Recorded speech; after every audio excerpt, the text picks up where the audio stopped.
Hello friends, इस video में हम लोग बात करेंगे कि 2021 का जो पेपर हुआ था उसमें ऑर्गेनिक किस तरीके से एनसीईआरटी से आया था, उसका क्या लेवल था। क्योंकि हम लोग अगर केमिस्ट्री के लिए कोई भी स्ट्रेटजी बनाने की कोशिश कर रहे हैं तो हमें ये जानना जरूरी हो जाता है कि पास्ट ईयर जो पेपर है वो उसका एनसीईआरटी से कितना लेवल। मान लीजिए कि हम अगर फाउंडेशन के स्टूडेंट हैं और हम पहली बार मतलब कि नीट की प्रिपरेशन कर रहे हैं या फिर टारगेट के यहाँ हमने अगली बार अच्छी से मतलब कि पढ़ाई नहीं की थी, तो इस बार जो है हमारा ये अंदाज़ा रहना चाहिए कि किस टाइप का क्वेश्चन पूछे जाएंगे, क्या लेवल रहेंगी, मैक्सिमम कितने मतलब कि क्वेश्चन के जो लेवल है एनसीईआरटी से मैक्सिमम कितना जा रहा है और मिनिमम कितना रह रहा है, इस सब का अंदाज़ा होना जरूरी है। इसीलिए हम जो है ऑर्गेनिक फिजिकल और इनऑर्गेनिक का जो 2021 का पेपर को एनसीईआरटी से मिलाकर देख रहा हूँ कि उसका लेवल क्या है। एनसीईआरटी में क्या इंडेक्स से क्वेश्चन पूछे जा रहे हैं, क्या एग्जाम्पल से भी क्वेश्चन पूछे जा रहे हैं, और दूसरी चीज़ है कि क्या अदर जो ऑर्गेनिक के चैप्टर्स हैं, बायोमोलिक्यूल, पॉलीमर, केमिस्ट्री, इविडेंट लाइफ, और जो है मतलब कि some basic principle and techniques, क्या उससे भी क्वेश्चन पूछे जा रहे हैं। तो इस सब चीज़ का अंदाज़ा लग जाएगा, ठीक है। और हमें क्या क्या करना पड़ेगा, नियम रिएक्शन के लिए क्या करना पड़ेगा, क्या वो सारी इंसेट से पूछे जा रहे हैं, इस सब चीज़ का हमको अंदाज़ा लग जाएगा। चलिए स्टार्ट करते हैं इस तरीके से, मतलब सेक्शन ए और सेक्शन बी, ठीक है। चलिए देखते हैं first. Given belonging to statement aspirin and paracetamol belong to the class of narcotic analysis, ठीक है। और सेकंड उसका स्टेटमेंट क्या दे रहा है, morphine and heroin are non narcotic analysis in the light above statement choose the correct answer from the option given, ठीक है। सबसे पहले कहती है एस्पायरिन और paracetamol belong to the class of narcotic analysis. No, ये गलत है, क्योंकि ये नार्कोटिक मतलब कि इसका लत नहीं लगती है, ठीक है। देखते हैं सेट में, और इसी का अपोजिट दिया हुआ स्टेटमेंट दो जो कि नार्कोटिक होना चाहिए, उसको जगह पर नॉन नार्कोटिक दिया है, ठीक। तो ये दोनों के दोनों स्टेटमेंट गलत लग रहे हैं। चलिए सेट से देखते हैं। यहाँ साफ दिया हुआ नॉन नार्कोटिक, नॉन एडिटिव मतलब जिसकी आदत नहीं लगती है, एनालिसिस एस्पायरिन एंड पैरासिटामोल, ठीक है। Belong to the class of non narcotic, ठीक है ना। नार्कोटिक में क्या दिया, मॉर्फिन दिया and many of its homologous, ठीक है, नार्कोटिक है, ठीक है। तो जो दोनों स्टेटमेंट गलत हो गया पूरी तरीके से। केमिस्ट्री इविडेंट लाइफ से सिंपल क्वेश्चन है, ठीक है। मॉर्फिन का जब इंस्टॉलेशन करते हैं तो क्या मिलता है, ठीक है, देख सकते हैं यहाँ पर, ठीक है। चलिए तो नेक्स्ट क्वेश्चन देखते हैं। The correct structure of 2,6 dimethyl डेक्फोरिन, ठीक है। देखिए सबसे बड़ी चीज़ ये है कि नोमेनक्लेचर है। नोमेनक्लेचर में हम लोग क्या करते हैं, सबसे पहले यहाँ से उठाते हैं कि नहीं, डेक जो है कार्बन नंबर कार्बन, ठीक है ना, इससे कार्बन का संख्या बनाएंगे और उसके बाद 4 पे इन देंगे, उसके बाद जो है आपका जो ब्रांचेज है उसको लगाएंगे, ठीक है। ये सिंपली इस तरह से बना सकते हैं। देखिए सबसे पहले चीज़ मैं एक कहूँ कि जहाँ की हम लोग हमेशा बात करते हैं कि एग्जाम देने की स्ट्रेटजी अच्छी रहनी चाहिए, 3 घंटे की टाइम टेबल मेंटेनेंस करना बहुत ज़रूरी हो जाता है। यहाँ से हम इस क्वेश्चन से हम आपको एक अपनी गलती बताएंगे, क्योंकि इस क्वेश्चन को हमने गलती कर गए थे, ठीक है। और क्योंकि देखिए इस स्ट्रक्चर बना लिए थे, लेकिन इसके बाद जब हमने आंसर हमारी जल्दबाजी में जो है इसकी जगह पर मैंने मतलब कि इसकी जगह ये इसका आंसर ये हुआ, इसका आंसर ये हुआ, लेकिन मैं गलती से क्या मार दिया था, ये मार दिया था, ठीक है ना, जो कि गलत है। जल्दबाजी में ऐसा हो जाता है क्योंकि वहाँ पर मतलब कि मेरे को केमिस्ट्री में टाइम बहुत कम मिले थे और हर बार सर में इस सिंपल से मैं क्वेश्चन गलती करती है, इतनी अच्छी तैयारी होने के बावजूद भी बहुत सारी गलती हो गई। लेकिन नेक्स्ट क्वेश्चन जो है बायोमोलिक्यूल्स है, ठीक है ना। आरबीसी का डिफिशियंसी मतलब कौन सा होता है, ठीक है ना। तो B12 का इसी पर आधारित एक बार जो है बायोलॉजी में भी क्वेश्चन पूछा हुआ था, ठीक है ना। तो ये सिंपल क्वेश्चन है बायोमोलिक्यूल का, आप देख सकते हैं, आप देख सकते हैं जो चार्ट है। तो इसलिए अगर आपको बायोलॉजी में केमिस्ट्री में सारे क्वेश्चन को करेक्ट करना है तो आप देख सकते हैं कि किस तरह का पढ़ाई करना पड़ेगा। जब आप इस चार्ट को पढ़िएगा तो आपको ध्यान होना चाहिए कि कल को इससे पूछ सकता है, तो कल को इससे भी क्वेश्चन पूछ सकता है कि नहीं। तो इस तरीके से आपको पूरे चीज़ को हाँ साथ में क्वेश्चन प्रैक्टिस करते रहिएगा, तो उस पर आधारित मतलब वाले जो फर्स्ट ईयर में पूछे जाते हैं उस पर आधारित क्वेश्चन पूछ सकते हैं। जैसे कि ये क्वेश्चन इसी क्वेश्चन पर आधारित एक बार जो है बायो में क्वेश्चन पूछा हुआ, ठीक है। Dihedral angle of list stable conformer of ethane, तो लिस्ट कन्फॉर्मर कौन होता है, इक्लिप्स होता है ना। तो इक्लिप्स का मतलब क्या होता है आप देख सकते हैं। One such conformer in which hydrogen atom attach to the two carbon are as close together as possible is called eclipse, ठीक है ना। दोनों जो हाइड्रोजन जो मतलब कि दोनों क्लोज हैं तो उन दोनों के बीच में एंगल क्या होगा, 0 होगा। अब देख सकते हैं डायहेड्रल एंगल क्या है, तो ये भी एक तरीके से एनसीईआरटी का ही है, ठीक है ना। अगर आपको इस सब डायग्राम का ध्यान रहेगा, मान लीजिए डाटा नहीं दिया होगा कि 0 डिग्री, फिर भी आपको दिख सकता है ना।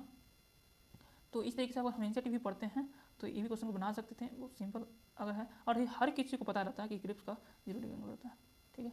अब यहाँ पर डायहेड्रल एंगल किसे कहते हैं या टोर्सनल एंगल किसको कहते हैं, यहाँ पर उसके बारे में दिया हुआ, आप आराम से पढ़ सकते हैं। रिएक्शन मैकेनिज्म से मस्त क्वेश्चन है। देखिए तो the major product formed in dehydrohalogenation reaction of 2 bromopentane is pent two ene this product is formation based.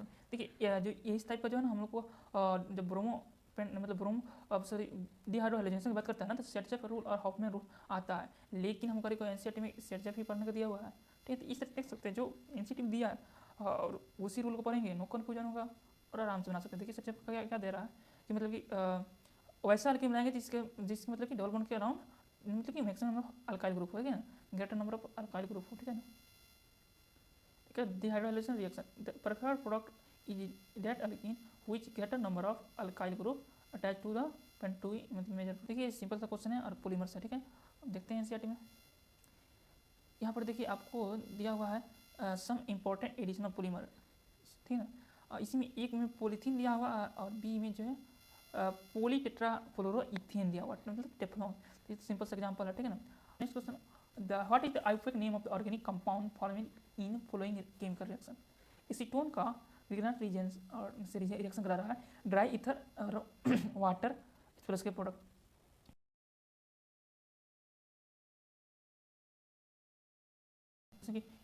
Ethyl group यहाँ पर जुड़ा हुआ है एमजी से, यहाँ पर माइनस प्लस आयन ग्रुप में होगा ही, और यहाँ पर डेल प्लस होगा तो यहाँ से डायरेक्ट यहाँ पर आएगा, ठीक है ना।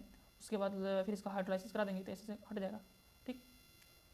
उसके बाद मतलब कि इसका नाम ले लेंगे, ठीक है ना, 2-methyl-butane टू ऑल, ठीक है। सिंपल क्वेश्चन था।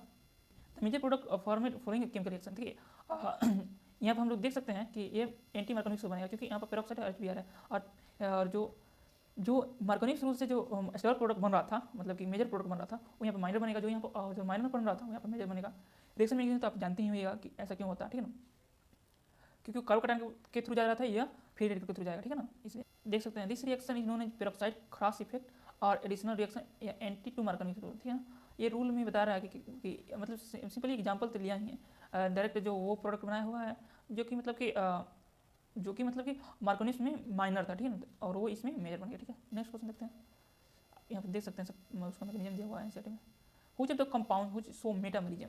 देखिए ये भी सिंपल सा क्वेश्चन है, मेटामरिज्म का डायरेक्ट एग्जांपल से क्वेश्चन पूछा हुआ है। अब देखिए आप अभी तक तो क्या अंदाजा लगाए, कुछ अंदाजा लगा रहे हैं कि क्वेश्चन किस तरह से आ रहा है। अगर मान लीजिए जब फाउंडेशन के हैं, अगर आप जब पढ़िएगा तो आपको एक आइडिया लग जाएगा कि नहीं भाई इस तरह का क्वेश्चन पूछा हुआ था, ठीक है ना। देखिए मेटामर का ये दोहरा हो रहा है, देखिए 4 कार्बन H10O दिया है ना, डायरेक्ट ये देखिए जो है एनसीईआरटी में एग्जांपल मिल हुआ। तो ये मेटामर से समझा रहा है ना कि related to different alkyl chain on either side of the functional group. देखिए फिर से एग्जांपल भी लिया हुआ है, ठीक है। इथॉक्सी इथेन का 2-4 कार्बन हुआ ना, यहाँ पर 2-2, यही एग्जांपल यहाँ पर क्वेश्चन में भी है, ठीक है ना। ठीक है, तो सिंपल अब देखिए लेवल इतना ज़्यादा है, मतलब दूसरा एग्जांपल भी ले सकता था, लेकिन देखिए एनसीईआरटी का एग्जांपल लिया, इसलिए देख सकते हैं कि कितना सिंपल मतलब कि सिंपल लेवल है। तो वहीं ज़्यादा नहीं करना है, एनसीईआरटी में जो चीज़ें हैं उनको जो है गौर से ध्यान देकर सब चीज़ों को पढ़ जाना है।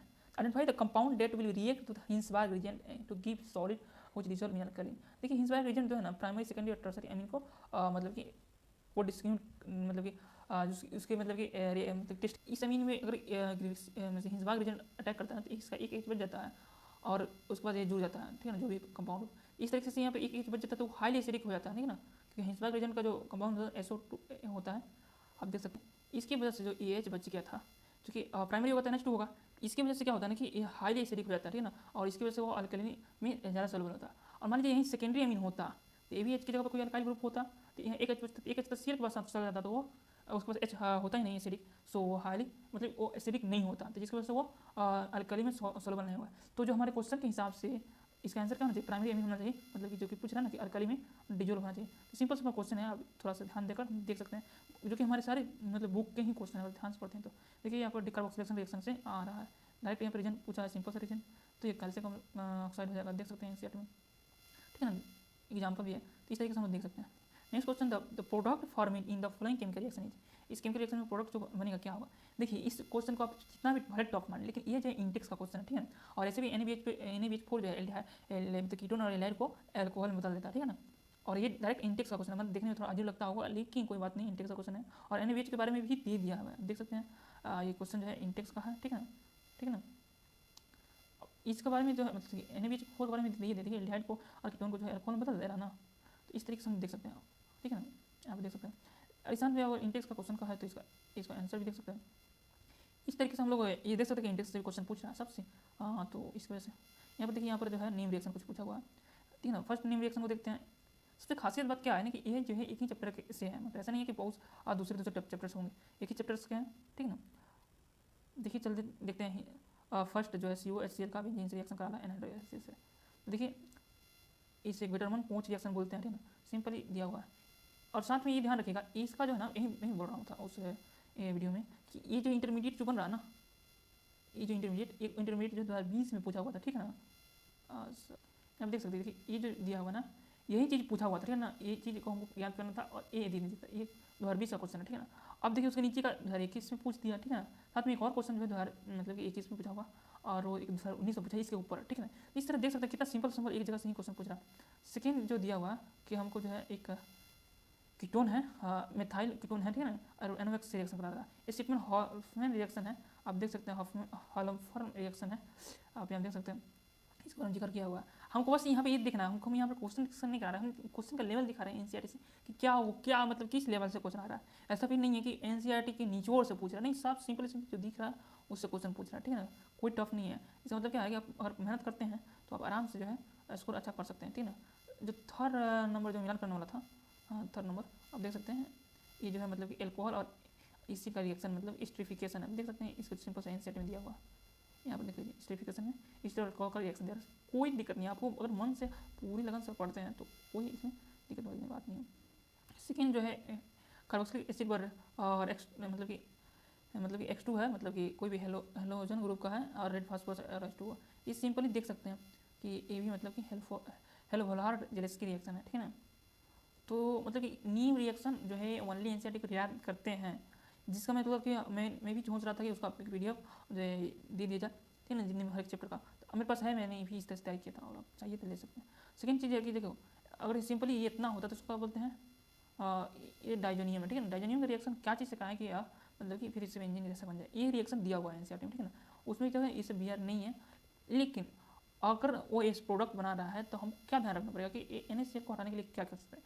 तो एक तो H2PO2 और ले सकते हैं वाटर, और दूसरा चीज़ इथेनॉल ले सकते हैं, H3PO2 और वाटर, और दूसरा क्या चीज़ ले सकते हैं मतलब इथेनॉल, ठीक है ना। देखिए आप कोचिंग में पढ़िएगा तो थोड़ा सा आपको टेंशन हो सकता है, क्योंकि मुझको भी है कि मेथनॉल से भी रिएक्शन करता है, लेकिन मेथनॉल से रिएक्शन करता है ना तो दूसरा कोई दे देता है, ठीक है ना, वो जो है ये दे देता है। तो इसलिए मेथनॉल का चीज़ को नहीं याद रखेंगे, तो NCERT में दिया है इथेनॉल, तो बस इथेनॉल से रिएक्शन करेगा और सिंपल बेंजीन दे देगा, ठीक है। पता चलता है कि हमें जो है मतलब कि जो NCERT में जो डाटा दिया है बस उतना पे रखेंगे और नो कन्फ्यूजन होगा, आराम से ना, मतलब कि हम लोग मतलब कि केमिकल जो एक याद है गिटर में कुछ रिएक्शन पड़े, तो उसी चैप्टर से ये भी है और उसके ऊपर शायद ये होगा, ठीक है ना। तो इसमें जो है पूछ रहा है इंटरमीडिएट क्या होगा, और याद खास बात ये है कि 20 में भी और 19 में भी ये इस इंटरमीडिएट से क्वेश्चन होगा। आपका कमेंट रहेगा तो हम जो है 20 और 19 का भी दिखाऊंगा, ताकि मतलब कि एक होता है ना कि अंदर से कॉन्फिडेंस जगना, ये जो मतलब पूछा है ना X के बारे में इंटरमीडिएट, इसी तरीके से 20 में भी पूछा हुआ था, अभी आपको दिखाए थे, और इसी तरह का 19 में पूछा हुआ है, ठीक है। देखिए यहाँ पर इसके नीचे जो है चेन ऑफ कोलोनेशन द फ्लोइंग रिएक्शन, ठीक है ना, इसके नीचे जो हो वो क्वेश्चन था, और उसके नीचे जो गटरमैन क्वेश्चन है, ठीक है ना। और इसमें पूछा हुआ क्या है, इस क्वेश्चन में क्या पूछा हुआ है, इसके बारे में पूछा हुआ था, और एक बार जो है इसके बारे में पूछा हुआ है, यहाँ पर सिंपली देख सकते हैं।